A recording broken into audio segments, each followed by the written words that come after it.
আমাদেরও এক দফা শেখ হাসিনাকে ফিরিয়ে আনবো। যতক্ষণ পর্যন্ত ফিরিয়ে আনতে পারবো আমাদের আন্দোলন চলবে। আমাদের নির্বাচিত সরকার নির্মমভাবে তাকে পদত্যাগ করাইছে নলের মুখে। আমরা ঐক্যবদ্ধভাবে গণতান্ত্রিক পদ্ধতিতে আমরা আন্দোলন করব, নিরস্ত্রভাবে অহিংসভাবে আমরা এই আন্দোলন করব। অহিংসভাবে আন্দোলন করে আমরা এদের পতন ঘটাইয়া জননেত্রীকে দেশে ফিরিয়ে আনবো। এই জনগণের সাথে নিয়ে আমরা জনগণের নেত্রীকে ফিরিয়ে আনবো এবং আগামীতে আমরা এই জনগণের দল আওয়ামী লীগ একে মুছিয়ে ফেলা যাবে না।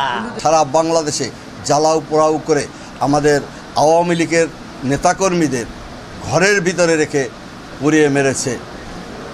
সারা দেশ আজকে কোনো আইন শৃঙ্খলা নাই। আজ পর্যন্ত কালকে রাত্রেও আমাদের এই এলাকায় ডাকাত এসেছে। সারা ঢাকা শহরে শুধু